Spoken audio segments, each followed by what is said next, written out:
പത്തനംതിട്ടയിലേക്ക് നമ്മൾ പോകുന്നു. 5 മണ്ഡലങ്ങൾ അല്ലേ? പത്തനംതിട്ടയിൽ 5 മണ്ഡലങ്ങൾ. ഓക്കെ, 5 മണ്ഡലങ്ങളുടെ കഥ പറയുമ്പോൾ ഏതാണ് 5-ൽ-5 LDFിന്റെ ഭാഗത്താണ്. പക്ഷേ ഇത്തവണ UDFും മുമ്പ് നമ്മൾ ഈ പറഞ്ഞല്ലോ കോട്ടയത്തിന്റെ കാര്യത്തിലും ആലപ്പുഴയുടെ കാര്യത്തിലും എന്ന് പറഞ്ഞതുപോലെ പത്തനംതിട്ടയിലും ചില മണ്ഡലങ്ങളിൽ കണ്ണുവെക്കുന്നുണ്ട്. അതിലവർക്ക് വിജയിക്കാൻ കഴിയുമോ എന്നുള്ളതാണ് ഏറ്റവും പ്രധാനപ്പെട്ട ഒരു മണ്ഡലം. അടൂര് ഡെപ്യൂട്ടി സ്പീക്കർ അദ്ദേഹം മാറിയിട്ടാണ്. ബ്രിജി കണ്ണൻ യുവ സ്ഥാനാർത്ഥിയാണ്, ആളുകൾക്കിടയിൽ ആ ഒരു സ്വീകാര്യത കിട്ടിയിട്ടുണ്ട്. CV ശാന്തകുമാർ എന്ന UDF സ്ഥാനാർത്ഥി. അതുപോലെ നമ്മുടെ പന്തളം സുധാകരന്റെ സഹോദരനാണ് പന്തളം പ്രതാപൻ. അദ്ദേഹം കോൺഗ്രസ് വിട്ട് അവിടേക്ക് പോയതാണ്, BJPയിലേക്ക് പോയതാണ്. അടുത്ത മണ്ഡലം നോക്കാം. അടുത്ത മണ്ഡലം വേഗം അവിടുത്തെ ഏറ്റവും ഗ്ലാമർ മണ്ഡലം അല്ലേ? വലിയ പോരാട്ടം നടക്കുന്ന വീണ ജോർജിന്റെ സ്ഥാനാർത്ഥിത്വം തുടർച്ചയായി ജയിച്ചു വരുന്നു. അപ്പുറത്ത് വരുന്നു. രാജശേഖരൻ നിൽക്കുന്നു. വലിയ വിവാദങ്ങളൊക്കെ സൃഷ്ടിക്കാൻ എറണാകുളം ജില്ലക്കാരനാണ്. ആറന്മുളയെ കൊണ്ടുവന്ന് മത്സരിപ്പിക്കുകയാണ്. അതെ, കുമ്മനം മത്സരിക്കുന്നു. ആ നിലയിൽ ഒരു ത്രികോണ മത്സരത്തിന്റെ ഇതുണ്ട്.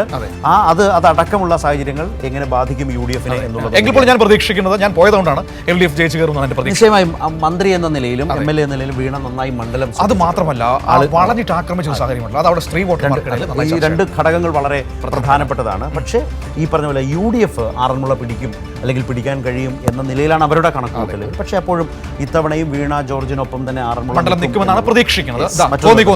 സംശയം വേണ്ട, LDFിനൊപ്പം നിൽക്കും, ഒരു സംശയം വേണ്ട.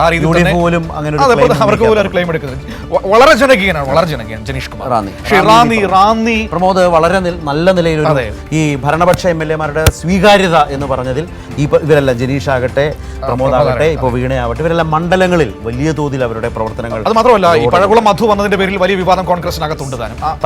പലതരം അടിയൊഴുക്കുകളുണ്ട് റാന്നിയെ സംബന്ധിച്ച്. പക്ഷേ ഇതെല്ലാം ആണെങ്കിലും ഒടുവിൽ ഇടതുപക്ഷത്തിന് തന്നെ നിലനിർത്താൻ കഴിയും എന്നുള്ള ഒരു സാഹചര്യം. തിരുവല്ല വളരെ വേഗത്തിൽ ഇതുപോലെ തന്നെ LDFിന്റെ സിറ്റിംഗ് സീറ്റ് ആണെങ്കിലും ഇത്തവണ കടുത്ത മത്സരം നടക്കും, ത്രികോണ മത്സരം നടക്കുമെന്ന് പറയാം അല്ലേ? അതേ 4ാം തവണയോ മറ്റുമാണ് മാത്യു ടി തോമസ് മത്സരിക്കുന്നത്. അപ്പോൾ ആ സാഹചര്യത്തെയൊക്കെ ചൂണ്ടിക്കാട്ടിയാണ് UDF അവിടെ പ്രചരണ രംഗത്തുള്ളത്. പക്ഷേ എങ്കിലും അദ്ദേഹത്തിന്റെ ഒരു ക്ലീൻ ഇമേജ് ഉണ്ട്. വ്യക്തിപരമായ അദ്ദേഹത്തിന്റെ ഒരു ബഹുമാനവും ആദരവും മണ്ഡലത്തിലുണ്ട്. അതെല്ലാം പതിവ് പോലെ വോട്ടാകുക കൂടി ചെയ്യുമ്പോൾ മുഖ്യമന്ത്രി പറഞ്ഞ കാര്യമാണ് എനിക്ക് ഓർമ്മ വരുന്നത്. മുഖ്യമന്ത്രി പര്യടന വേദിയിൽ പറഞ്ഞത് മാത്യു ടി തോമസിനെ പോലെ ഒരാൾ നിയമസഭയിൽ ഉണ്ടാകേണ്ടത് ഏറ്റവും അനിവാര്യതയാണ് ഏത് വിഷയത്തിലും. വളരെ ക്ലാരിറ്റിയാണ് അദ്ദേഹം പല സമ്മേളനത്തിലും അടിയന്തര പ്രമേയത്തിലും അല്ലാതെയും ഒക്കെ സംസാരിക്കുന്നത് നമ്മൾ കണ്ടു. ഇതെല്ലാം നമ്മളെയൊക്കെ നന്നായി അറിയാവുന്ന സുജു ബാബു, നിങ്ങൾ ഇത് എന്തോന്ന് പറയുന്നത് മട്ടിൽ നിൽക്കുക. സുജു, ഞങ്ങൾ പറഞ്ഞതൊക്കെ ഏറെക്കുറെ ശരിയായ കാര്യങ്ങളാണോ? അതിൽ തിരുത്തലുണ്ടെങ്കിൽ ആ തിരുത്താം. ഒടുവിൽ പത്തനംതിട്ട ജില്ല ആർക്കൊപ്പം എങ്ങനെയൊക്കെ നിൽക്കും? ഇത്രയേ ഉള്ളൂ ചോദ്യം. ശർത്ത, നിങ്ങൾ പറഞ്ഞ കാര്യങ്ങൾ ശരിയായ കാര്യം തന്നെയാണ്. ഞാൻ ശ്രദ്ധിച്ചുകൊണ്ടിരിക്കുകയായിരുന്നു. അതിൽ 5 മണ്ഡലങ്ങളിൽ നല്ല ഫൈറ്റ് നടന്നു എന്ന് തന്നെയാണ് പൊതു വിലയിരുത്തലുള്ളത്. ശക്തമായ മത്സരം നടന്നു എന്ന് തന്നെയാണ്. 2 മണ്ഡലങ്ങളിലാണ് ത്രികോണ മത്സരം നടന്നിരിക്കുന്നത്. അത് ആറന്മുളയിലും തിരുവല്ലയിലുമാണ്. ആറന്മുളയിൽ ത്രികോണ മത്സരം എന്തായാലും വീണ ജോർജിന് ദോഷകരമായി ബാധിക്കില്ല എന്ന്. കാരണം മുമ്പ് പറയാൻ മറന്നുപോയി. സുജു പറഞ്ഞു ഇവിടെ ഒരു ചെറിയ ക്ലാരിഫിക്കേഷൻ നടത്തിയത്. തീർച്ചയായിട്ടും തിരുവല്ലയിൽ ഒരു വ്യത്യസ്തമാക്കുന്നു. ഇത്തവണ ത്രികോണ മത്സരം തിരുവല്ലയിലും നടന്നു, ആറന്മുളയിലും നടന്നു. എന്നാൽ തിരുവല്ലയിലെ ത്രികോണ മത്സരം ഫലം അത്ര പ്രവചനാതീതമാക്കി മാറ്റുന്നു എന്ന് പൊതു വിലയിരുത്തലുണ്ട്. എന്നാൽ LDFിനെ സംബന്ധിച്ചോളം ആത്മവിശ്വാസം വാനോളമാണ്. 5 നിയമസഭാ മണ്ഡലങ്ങളും LDF തന്നെ വിജയിച്ചു കയറുമെന്നാണ് ഏറ്റവും ഒടുവിൽ രാജു അബ്രഹാം ജില്ലാ സെക്രട്ടറി പങ്കുവച്ച ആശയം. അവരുടെ ആത്മവിശ്വാസം അത് തന്നെയാണ്. ആറന്മുളയിലെ ത്രികോണ മത്സരം LDFിനെ ബാധിക്കില്ല എന്നും കണക്കാക്കുന്നു. അതിനെ പ്രധാനമായി ചൂണ്ടിക്കാട്ടുന്നത് MD രമേശ് മുമ്പ് മത്സരിച്ചപ്പോഴാണ് BJP വോട്ട് ഷെയർ ഉയർത്തിയത്. ആ ഘട്ടത്തിൽ വോട്ട് കുറഞ്ഞത് UDFിൻ്റെയാണ്. BJP കോൺഗ്രസ് വോട്ട് കച്ചവടം ആരോപിക്കുന്ന ഒരു മണ്ഡലം കൂടിയാണ്. ആരോപണത്തിന് വീണ ജോർജ് വലിയ ആത്മവിശ്വാസത്തിൽ തന്നെയാണ്. അതിന്റെ കാരണങ്ങൾ ശരത്തും മനും ചൂണ്ടിക്കാട്ടുകയും ചെയ്തു. നിലവിൽ 5-0 5-0 ഓർക്കണം. LDFിന് 5 സീറ്റ്, UDFിന് 0. എന്താവും 2026 മെയ് 5-0 2019 ഉപതെരഞ്ഞെടുപ്പിലൂടെയാണ് 5-5, അതായത് 5-5 മാർക്കും LDF നേടുന്ന 100% സീറ്റ് നേടുന്ന. 2026 അത് ആവർത്തിച്ചു. 2021 ആവർത്തിച്ചു. 2026 ആവർത്തിക്കുമെന്ന് തന്നെയാണ് LDFിൻ്റെ കണക്കുകൾ. UDFിൻ്റെ കണക്കുകൾ പറയേണ്ടതായിട്ടുണ്ട്.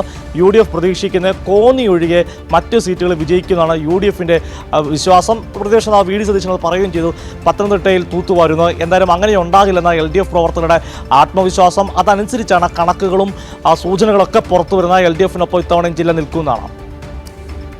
അപ്പോൾ അക്കാര്യത്തിൽ സുജു വ്യക്തത വരുത്തി കഴിഞ്ഞു. സുജു ആ പറഞ്ഞത് പ്രേക്ഷകരൊക്കെ ഇങ്ങനെ കേട്ടിരിക്കുന്നു. പത്തനംതിട്ട ജില്ല ആകെ 5 സീറ്റുകൾ ഇത്തവണയും അത് ഇടതുപക്ഷത്ത് തന്നെ ഉറച്ചു നിൽക്കും എന്ന ഇടതുപക്ഷത്തിൻ്റെ കാഴ്ചപ്പാടിനും പ്രതീക്ഷയ്ക്കുമാണ് കൂടുതൽ മുൻതൂക്കമെന്നാണ് സുജു പറഞ്ഞത്. അതിൻ്റെ വിവിധങ്ങളായ കാരണങ്ങൾ ചൂണ്ടിക്കാട്ടിക്കൊണ്ടാണ് ആ പറഞ്ഞത്.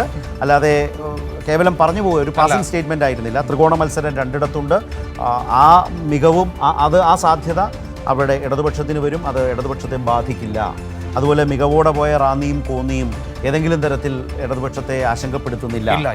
അടൂരും ഈ പറഞ്ഞതുപോലെ മത്സരങ്ങൾ പ്രചാരണ രംഗത്ത് പല വിഷയങ്ങൾ ഉയർന്നു വന്നു. ഒടുവിലൊക്കെ വന്ന വിഷയങ്ങളൊക്കെ ഉണ്ട്. ഏറ്റവും ഒടുവിൽ അത്തരം വിഷയങ്ങളൊക്കെ വോട്ടർമാരുടെ മുമ്പിലേക്ക് വരുമ്പോൾ LDFന് അങ്ങനെ 5 എന്നുള്ളതാണ് ഇപ്പോൾ സുജു ടി ബാബു സൂചിപ്പിച്ച ഇടതുപക്ഷത്തിന്റെ കാഴ്ചപ്പാടാണ്. തിരിച്ചും UDFനെ സംബന്ധിച്ചും അതുപോലെ തന്നെയാണ്. ആ ജില്ല അവർക്ക് അതുപോലെ തിരിച്ചു പിടിക്കേണ്ട, അവർ 3-2 അവരുടെ കാൽക്കുലേഷൻ. രാഷ്ട്രീയപരമായ ഒരു അഭിമാന പ്രശ്നമാണ് അവരെ സംബന്ധിച്ചു. പത്തനംതിട്ടയാണ് ജില്ല എന്നതുകൊണ്ട് തന്നെ. പക്ഷേ അതിലേക്ക് അവർക്ക് ഇക്കുറിയും പൂർണ്ണമായി കടന്നു കയറാൻ കഴിയുമെന്ന് തോന്നുന്നില്ല.